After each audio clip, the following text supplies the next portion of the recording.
Welcome and thank you for joining me for Coffee with Bridget. Today's coffee is blueberry shortcake, blueberry and vanilla, and I'm drinking it out of my Do Not Disturb mug. And we're going to go deep. We're going to go deep today. There's a lot I want to talk about, but we're going to mostly talk about calcination and dissolution in alchemy, or the association is with lead. So calcination is the first stage of alchemy. Calcination is the process of burning away excess, burning away anything that is not you. And it's associated with fire. And fire is associated in the color red. And the fire in association is desire. So calcination really desire mind. The inner fuel, the inner fire, the inner passion. You know, when you are passionate about something, when you're really interested in something, it's this fire in you. It's this gut feeling. It's just, you really want it. You really want something. It's that desire and that ambition and I can do it, or being thirsty. Most people experience desire mind, mostly as their state of being. But there are some drawbacks to desire mind. Desire mind, or calcination, which is associated with the devil card in tarot. The devil card is an interesting card. I've broken this down before. Basically, the people can get out of their bondage if they want, but they choose to remain in bondage. They remain in desire mind. And most people are in desire mind. We bounce from one idea to the other. One concept to the other. We bounce from one desire to another. It's like people take the typical person and the typical life outline that we are taught through school, culture, our parents. You go to school, you accomplish, you desire that degree. You go to college, you desire that degree. You get a job, you desire a job that pays well. After a job, you need to find, you get the right house, the right car, whatever it is. You desire those things. Hopefully in there you desire a relationship. You get a relationship. Then you desire kids. Our culture and humanity is based on desire mind. It is believed that if you accomplish these things, you will find happiness. But that is not true. Accomplishing things does not bring you happiness. Collecting things does not bring you happiness. Owning tons of stuff does not bring you happiness. It brings you more work. It brings you maintenance. It brings you a sense of satisfaction at a moment, a dopamine hit, maybe when you purchase something, maybe when you accomplish it. But the happiness usually comes in the act of procuring it, of earning it, because it gives you a sense of purpose. And that's the sense of purpose is a big topic. I might do a whole video on that one and what I think of it. But it gives you a sense of purpose when you're trying to accomplish something. When you set a goal and you accomplish it, the process of getting there is usually the happiest part, not when you achieve it, because when you achieve it, you have that downhill feeling. You're like, oh, well, I'm done. So what do I do next? But most people are in desire mind. And that card in the tarot, the devil card, is black. And black is ignorance. And ignorance, it doesn't mean stupidity. I'm going to just fix that right now. It means a lack of knowledge, a lack of gnosis. Lack of knowledge of life, lack of knowledge of yourself, lack of knowledge, period. And it's believed that you have a lack of knowledge, especially of yourself, up until you're 30. Because you're developing, your brain's still developing, your mind is developing. You have to have a threshold of experiences in order to develop into someone who is capable of metacognition. And metacognition is the ability to look at yourself and examine your thinking, examine your thoughts, examine your beliefs. I'll cover that in another video because we will do a whole video on that. These videos have gone too long. I have attempted this video twice. And I just want to focus on calcination and dissolution. So dissolution is going through grief, loss, difficult times. These both cards are black in the tarot. And that's because they're both ignorance. They're darkness. They are hard times.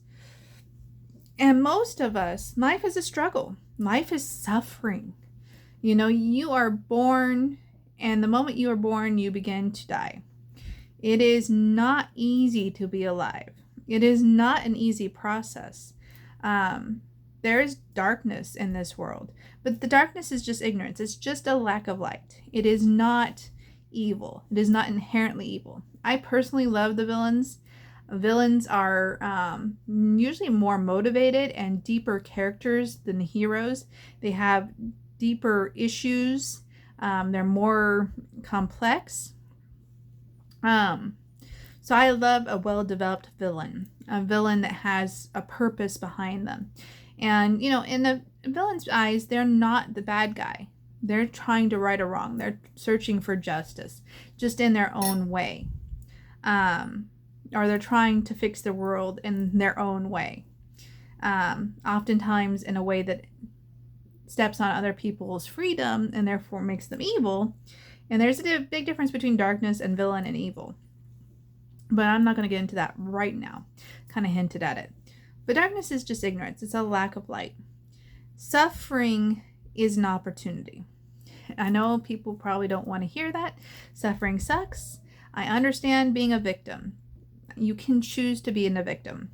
And that's fine. If you want to see yourself as a victim, as someone who's been hurt, as someone who's disempowered, that is your choice. But ultimately, it is a choice, especially for adults. And I understand the whole concept of victim shaming and whatever. I'm not PC friendly. The thing is every time we experience darkness, grief, loss, despair, depression, we grow as an individual. And we have spirit knocking on the door going, knock, knock, knock. This is an opportunity. You can step into the next level, which is the star card, which is separation.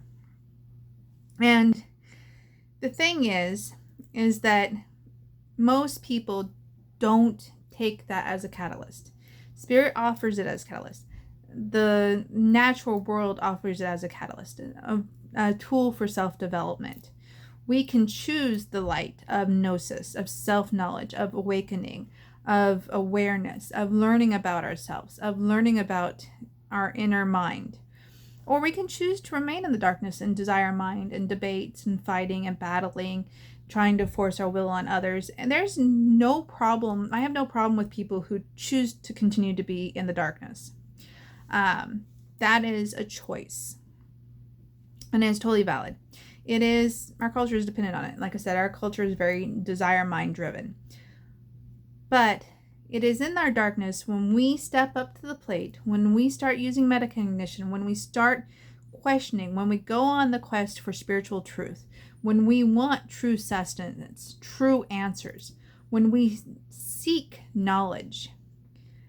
That, and not knowledge in the cultural sense of details and dates and data. I'm talking about inner knowledge, true knowingness, true gnosis. When we seek gnosis, especially knowledge of self, it is a step up from the darkness. That is when we get to the light. That's why it's the star card that's next. And the star is just a pinpoint of light in the darkness. Just a pinpoint. And that's what we start with, is just a pinpoint. And, but don't fear the dark. Don't fear the desire mind. Don't fear suffering, because our treasure lies in that. And the people who have suffered the most are the brightest minds. Think of poets, think of writers, think of songwriters. The people who've faced the most darkness and transmuted it into light through self-expression are the most successful among us. They are the bright minds that we are all attracted to. So my point here was to explain darkness. It seems depressing, but in the next video, I'll go into the star card and how that works. But I just really wanted to explain desire mind here and dissolution, that we all start off in darkness. That life is dark, it's suffering, but we can transmute it, we can transform it if we have the right tools, if we apply ourselves. So I'll see you in the next video. Bye for now.